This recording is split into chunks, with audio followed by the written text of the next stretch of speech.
Donald Trump now seems convinced that the initial Easter relaunch of the economy is probably a bad idea. He's acknowledged that. So he's decided to push it back, way back by 2 weeks. A senior White House official said there's a lot of internal energy pushing for May 1st, because that's when the end of the White House's 30 days to slow the spread. That energy is especially coming from some of the more economic and politically minded aides. Quote, we are looking at when the data will allow the opportunity to reopen. So when you're thinking about when to reopen and potentially consign, hundreds of thousands of people to getting this infection, you should be talking to the economically minded aides.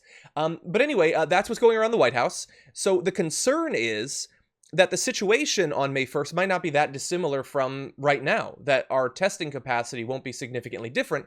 Does Donald Trump see that as a potential problem? Let's find out. The administration discussed the possibility of reopening the country when the administration does not have an adequate nationwide testing system for this virus. Don't you need a nationwide testing system for the virus before you reopen? We have a great testing system. We have the best, right now, the best testing system in the world. But there are certain sections right now to make sure people are safe going back to work. You don't want to send people back to the workplace. We want to have it, and we're going to see if we have it. Do you need it? No. Is it a nice thing to do? Yes. We're talking about 325 million people, and that's not going to happen, as you can imagine. And no. So what he talked about as, do you need it? No. Is it a nice thing to have? Yes. Is a national capacity to test people in line with what experts say is necessary to stop us creating a new higher peak in the quarantine. And he is incredibly casual about it. It's like, do you have the right footwear for your trip to Hawaii? Well, no. I mean, it would be nice to have, but we don't need it. That's how he approached that. Yeah. It is him against knowledge. He doesn't want to know because he'd rather tell you what the facts are than give you the facts that actually exist, because he then can filter it through his BS machine. And that's what he has built and continues to give to people during that daily press conference for hours on end. And it's very, very frustrating. And, everyone goes to the doctor and everyone wants a Z-Pack, and I get it. You're like, listen, just give me an antibiotic, I'll be fine. And the doctors have reasons why they triage you and send you one way or another. And you always get frustrated when it's based on what you probably have versus you wanting something tested. But the doctors have various reasons for why they would or would not give you that treatment. And you want that reason to be like their medical knowledge and not something terrible like in America, the insurance industry, like we're not going to get reimbursed for that. Or in Trump's case, something that we hadn't had to think of before, him just wanting his stats to be down. Mm-hmm. And that's what's so wildly frustrating. He just wants his stats to be down, and he doesn't care who actually dies. This is along the same lines as an argument from Trump, essentially saying like what they're talking about with the stats. A lot of them are trying to say Burke said the other day, we're being too liberal in what we consider a coronavirus death. They're all trying to find ways to juke the stats here, and it's not helpful, and it will get more people killed. That is definitely the fear. Yeah, we've been going all week. We've been tracking as that the numbers are made up or the numbers are overinflated has spread, much like the coronavirus, through Fox News and their guests, and it is now universal. It took about a week to go from Diamond and Silk to Harris Faulkner and literally everyone else. And look, Dr. Fauci just was asked about that, I believe either this morning or late last night. He was asked about if the numbers are being inflated in some way, and he says, no, there's literally no reason to believe that. And that's good that he's acknowledging that. The issue is that he should also acknowledge that there are many reasons to believe that the numbers are actually an undercount. Not a 50 times undercount or anything like that. I don't want to spread conspiracy theories in the opposite direction, but they're definitely undercounted. Even specifically just in New York, there's a lot of reason to believe that up to potentially 100 to 200 people per day might be dying from it that are not being counted because they're dying at home without ever being diagnosed. And they always want it both ways. They want to be able to say it's undercounted so that they can say that it's not as deadly a virus as it has proven to be. That everybody's saying it's 0.5% mortality. I don't know where anyone's getting those numbers from, but I've heard it from multiple conservatives that that's what they're saying. But at the same time, they want to say fewer people have died in total. Well, then if you're saying it's undercounted, you're forgetting that there are a lot more people dying of this, as evidenced by stories we've covered on TYT Network, where it's people saying like, I had all of the symptoms of coronavirus, and they wouldn't test me until I was on a ventilator. Yeah. And yes, you're on a ventilator, and they tested positive, and now they become part of the stats. But what if they had died before that? That's happening all the time, as well as people trying to say like, oh, they had a pre-existing medical condition which was exacerbated by coronavirus. Can we please say that your cause of death was you having like weak lungs or asthma or something like that? But that's not the case. Yeah. Like, that's like saying, listen, I had a pre-existing condition where my heart beat but could stop, and then I got hit by a bus. And the cause of death is not the bus. The cause of death is I'm mortal. Yeah.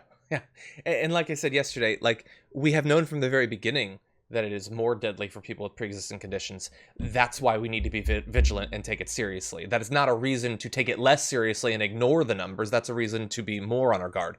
But in any event, I do want to focus on this May 1st date, because now aides are talking about it. Trump seems interested in the idea. Let's go to Dr. Fauci now. Does he believe that it is plausible that we could be reopening in 20 days? Are you comfortable with the date of May 1st? Well, as I've said so many times, Alisyn, that the virus kind of decides whether or not it's going to be appropriate to open or not. Okay, so hold on. I want to replay that really fast, because I want you to see his immediate reaction as soon as she's done asking the question. Are you comfortable with the date of May 1st? Well, as I mean, I don't want to go too into it or anything, but he didn't seem 100% comfortable with answering that question, and it's probably going through his mind every time he gets asked a question like this, that he knows if he's going to be honest, it is going to be contradicting the position of either Donald Trump specifically or the government more broadly. He probably has to worry about what the consequences might be. And in any event, he's right there. The virus is going to decide, and well, to some extent, how seriously we take it in the meantime is going to decide. Right, exactly. That's what it is you say you've covered it on the show so far this week, but all the people on Fox News who are trying to get you out there to ignore the fact that America has very obviously, and it is impossible not to notice it, changed how it behaves since this had its initial exponential curve. And they want you to ignore that. And Brit Hume is on Fox News saying, maybe this wasn't as bad a virus as we thought it was at the beginning. When we did everything we could to lessen the growth of it. We don't have proof that it has stopped growing at that rate since. It hasn't been enough time, but they're trying to have it both ways, always, or claim credit for something that we got to happen. Yeah. The scientific community, the Anthony Fauci's of the world, convinced Trump to do this. And Trump led from behind Democratic governors on the coast who made these very intense, difficult decisions that are very obviously the ways you stem the growth of a virus. And Trump's trying to take credit, and at the same time, his people are trying to downplay the severity of it in the first place. Yeah. And by the way, I'm seeing in the chat right now, well, at least one person is saying that they knew someone who had all the symptoms of coronavirus, ended up dying, but was never actually tested. So they're not going to be included in the stats right there. And so it sucks. Yeah. And so what I'm worried about is the possibility that in the same way that you just said, Fauci and these other doctors were able to, 2 weeks ago, 3 weeks ago, convince him to finally seem to take it at least a little bit more seriously, that he listened to them. And now Fox News is unified that this is a complete waste. Tucker Carlson's saying it wasn't that bad, like we're totally fine. He said that on the first day that the deaths reached almost 2,000. He said it again the next day when the deaths were very near to 2,000. I don't know what he said last night. I don't watch his show, but the deaths were almost 2,000 again yesterday. And look, they didn't go up. They weren't doubling each day or anything like that. Let's acknowledge that. But I would say that 2/3 of a 9/11 a day dying is pretty significant. And if they were dying from literally anything other than COVID-19, Tucker Carlson would be taking it seriously. He'd be making it the entire thing of his show. Or So if they died from COVID-19 under a different president. that's a great point. This exact situation is the only situation in which they don't care about those deaths, or at least they have an incentive to minimize them.